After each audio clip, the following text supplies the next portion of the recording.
and gentlemen, this is Rachel from XStream. Happy to be speaking with you again, and you are in store for a powerhouse interview. This is something that is going to be one of the hallmarks for XStream to get to tell the story. And so without any further ado, let me introduce to you the pioneer of live streaming himself, Phil Nelson from Nelco Media. How's it going? Thanks for having me. Awesome. You're such a captivating individual, and we had the opportunity. We met pre-COVID, right? Yes.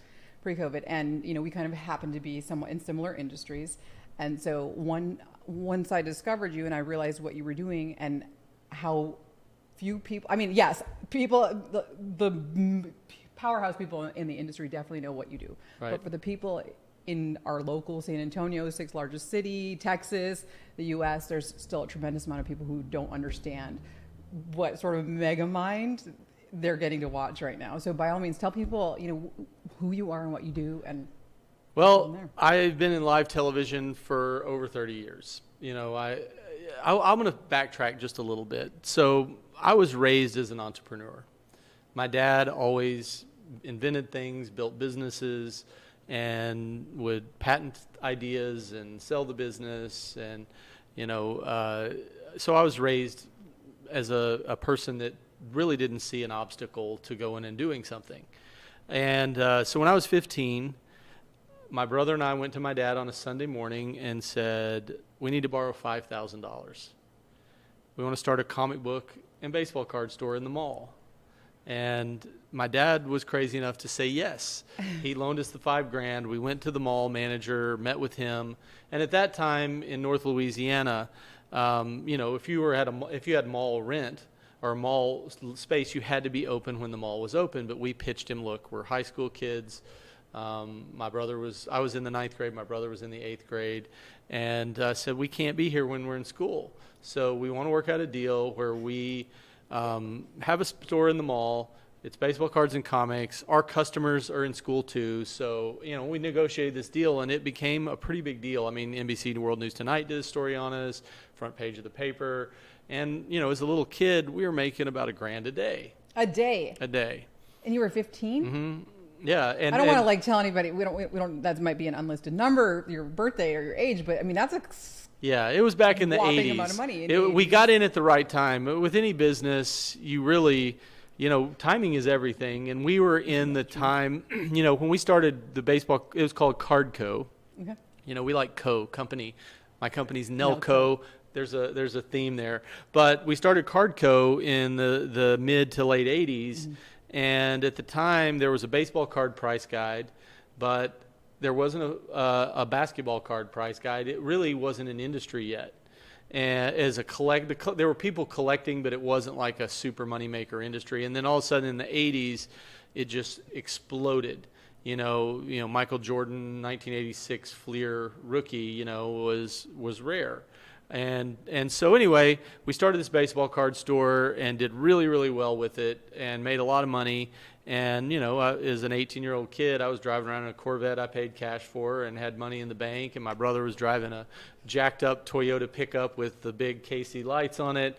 You could tell we're very different. I was the Corvette. He was the off-road vehicle. But, it was really amazing. But I learned to kind of be fearless. And if you have a good idea, you go after it. So, I did that, and then I sold that company, believe it or not, when I was a junior in high school, and then pocketed the profits, my brother and I did, and then I loved video. I was a video nerd. If you've ever seen the Goldbergs, I was that little kid running around with the camera videotaping, people at the beach and every family event and annoying everyone. And so, once again, my dad had a company that was building machinery for the pulp and paper industry, invented this technology to reduce wastewater in a paper mill. Mm-hmm. And big deal.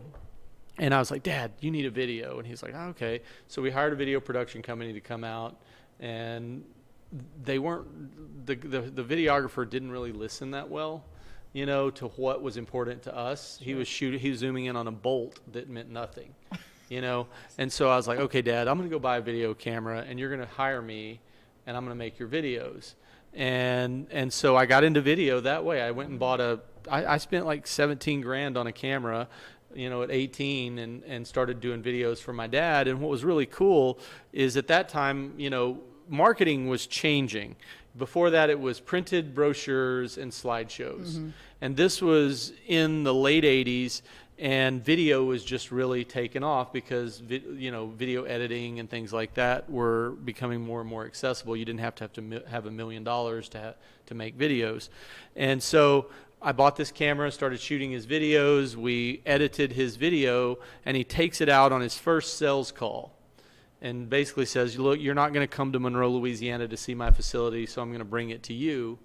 And he closed $1 million deal with that one video.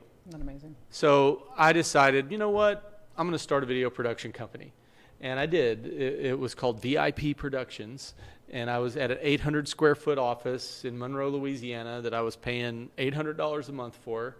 And started doing videos. And I built a big production company that we transitioned the name to VAR Studios, which was Video Audio Recording Studios. Mm-hmm. And we produced, a lot of, we did the first high school football television show in the United States on primetime television on a major network. So I started doing video. And then once again, I sold that company when I was 25 or 24. And, the company that I used the technology from a company called New Tech, mm-hmm. which was based in Topeka, Kansas, but moved here to San Antonio. And I was a big fan of this product called the Video Toaster. So all you video nerds out there, you'll know what the Video Toaster is.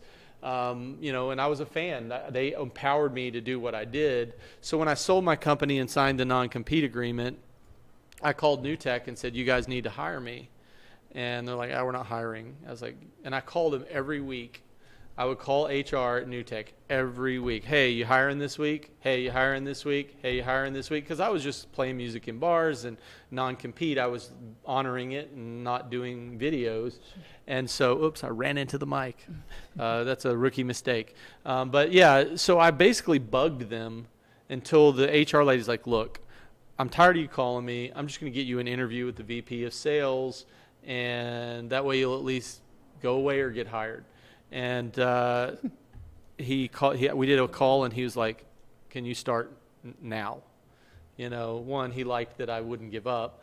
And I started at New Tech in 1998, and I was at New Tech for 20 years. So, but it all goes back to my dad teaching me the entrepreneurial ideas of, be fearless.